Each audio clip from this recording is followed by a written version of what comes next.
Behold, the Florida lawn salad. We haven't been getting much rain until just this week. Broaching on drought, which further, speaking of water, hurts our water supply as more and more people have moved to, we'll call it the free state of Florida, which is probably horse shit in the end. They'll get you coming, they'll get you going. So I heard I've heard good arguments from atheists before, but one of the best arguments that I've ever heard was an atheist goes up to a Bible, Jesus-believing Christian and says, well, here's how I feel, Mr. Christian.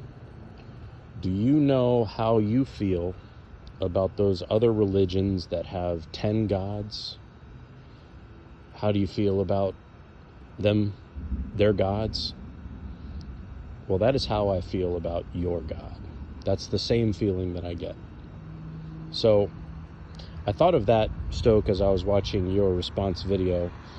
I would say that it wouldn't be fair that you were fighting too, but I think two of us on that topic, but I think Schaef has bowed out. He said that he had better things to do because I don't think he's discovered that new pull robot that everybody's pushing so fucking hard. So, getting back to my point,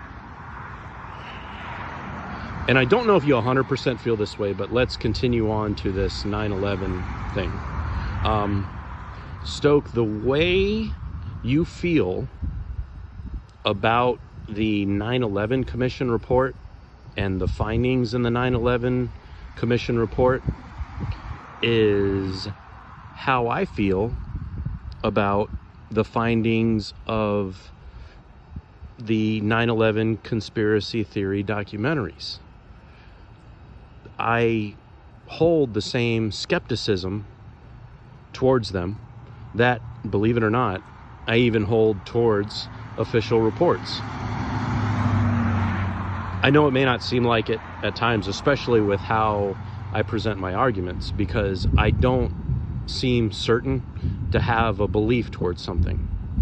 And let's talk about a financial thing where there was a bank failure. Man, I wish I could remember which one it was.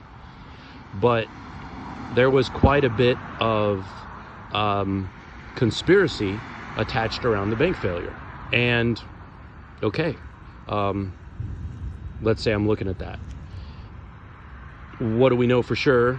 That there was this failure of a particular bank, and give a list of reasons why. You know, at the one end, you would have, well, blah, blah, blah. They presented all these loans without correct backing, without the correct securities, and boom, it failed.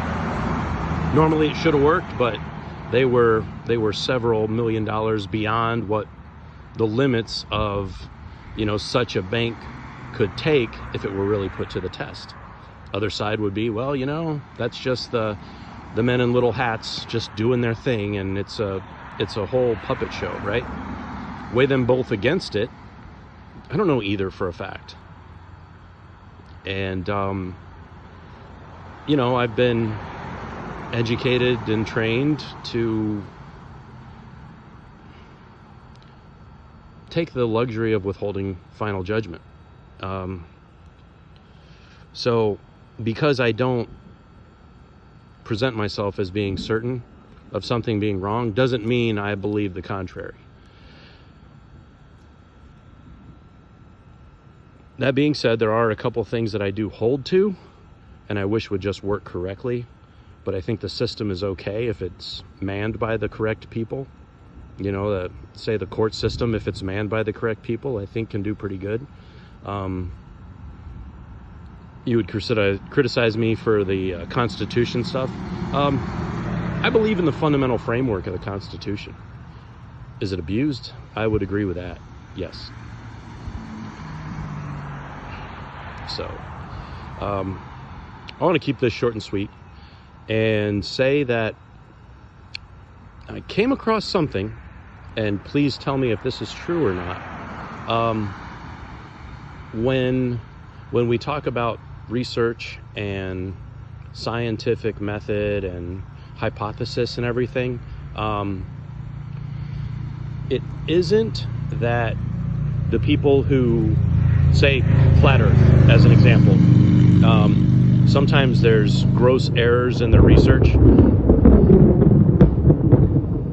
I'm not necessarily talking about that, but it turns out that in some cases it isn't a matter of a lack of education, it's a matter of a lack of skeptical education.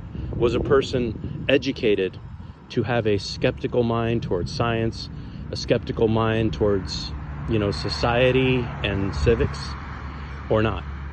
And where Schaef and I may have something in common, I believe we both somehow along the way, being half a country apart, both experienced the same skeptical education. I believe we both identify as libertarians currently. I don't know where Schaef lands right now, but I'm solid libertarian, if not maybe leaning towards independent, because man, there's some kooks that have hijacked that concept. But that's what I got. That's all I got. Thanks for the video. Appreciate it. And here's to more, man. Here's to more. Damn it, gotta splice this in on the end. It's gonna make me actually have to semi-produce the video.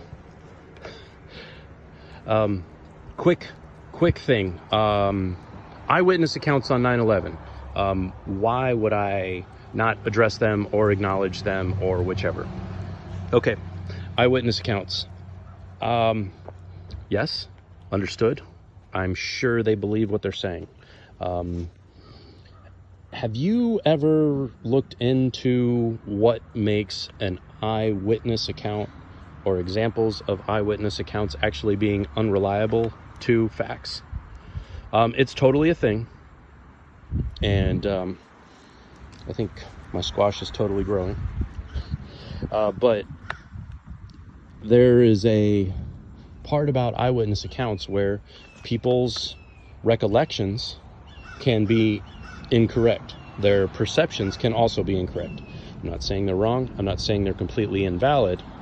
I'm just saying that for eyewitness accounts, and I didn't mean to just neglect them or not directly answer to your people that I believe the one documentary, not Loose Change, but the newer one, was mentioning. I wonder how the strawberries are doing.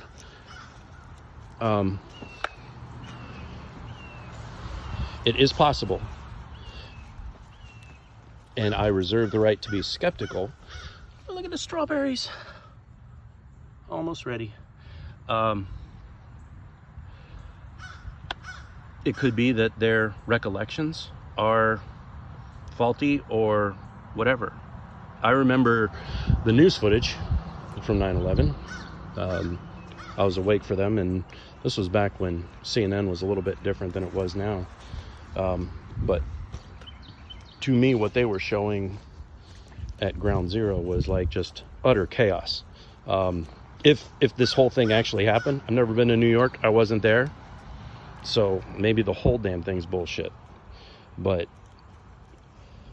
it was a chaotic nightmare, and so as a result of seeing that, further enhances my skepticism about people being able to say shit about Shinola about the noises they heard or what was going on.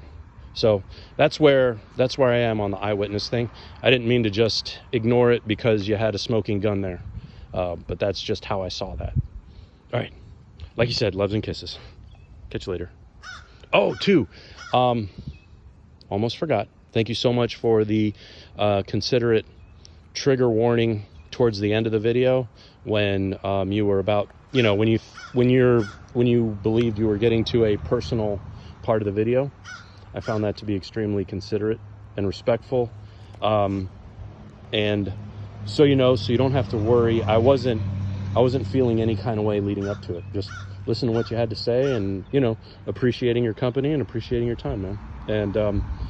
And I hope that you and yours is doing well.